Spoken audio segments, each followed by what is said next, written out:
So today I'm going to show you how to turn this into this.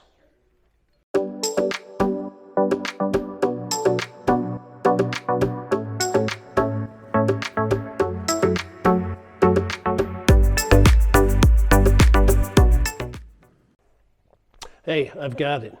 You love Siracha, I love Siracha, but you know what? Nobody wants to carry a bottle like this that's as heavy as this when they're out there backpacking. I've got a way for you to change that, but still have the great flavor of Siracha. Now to do this, I'm going to be using my dehydrator, but if you don't have one, you can use your oven as long as you can get the temperatures down low to maybe about 135 degrees. You'll need to use one of these tray covers here that people normally use for fruit roll-ups. If you're doing it in your oven, you can just use a baking sheet. Now we're going to squirt out a whole bunch of Siracha.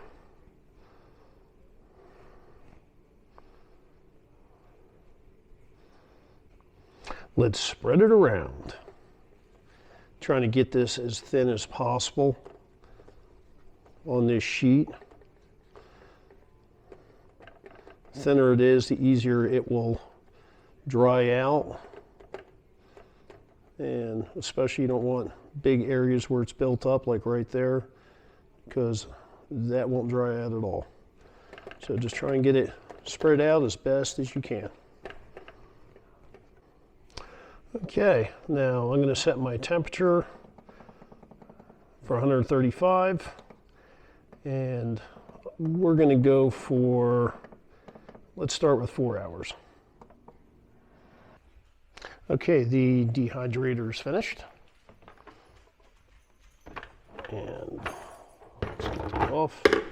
And that's what you got right there. And if you see, you gotta kind of scrape it up a little bit. It's kind of hard to do with one hand here. There we go. So you gotta kind of scrape it up a little bit like that. It might peel up. It's almost like a fruit roll-up. So we'll do that, and then we'll get on with the next step. Okay, we scraped it off our tray or off our cooking sheet if we're using the oven, and we're going to put it into the freezer for a couple of hours. Okay, so it's been in the freezer for a couple of hours, and probably can't hear that, but it's kind of crunchy. So what we're going to do is we're going to pulverize it to get it down to a smaller level of crystals there. What I like to use is just a rolling pin. You can use a glass, you can use your rawology cork ball, you can use your bowling ball, it doesn't matter. Just something hard that's able to roll on there, and you can crush this, and that's what we're going to do now.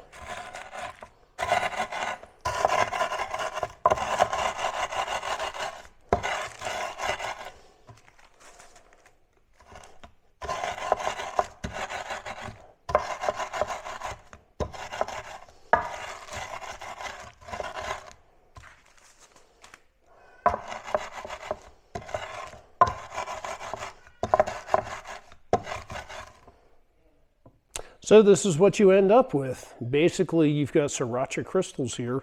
Now I do have an oxygen absorber in there, as well as a paper towel in case any moisture gets in there that helps absorb it. You can use whatever you want. If you have maybe a silica packet, or even like a small bag of rice or something like that, just so you can keep this dry. Now, remember, the number 2 ingredient of Siracha is sugar, so it might get a little sticky feeling, but that's okay. It's something you can work around. But there you go. That's it.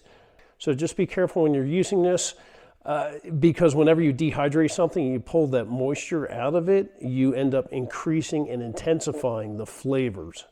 So a little bit of this will go a long way. So when you start off using it, just kind of experiment and get it to the point where it's good for you. So some of the ways you can use it like this, of course, you can just sprinkle it on your food if you want to. What I would recommend is if you're cooking something where you're rehydrating it, drop it in that way and let it basically liquefy. If you're doing like ramen noodles, drop it in the water while you're cooking the ramen noodles, because now you'll infuse the noodles with the taste of Siracha. So there it is, folks. dehydrated Sriracha. All right, that's about it for me here. Talk to you soon.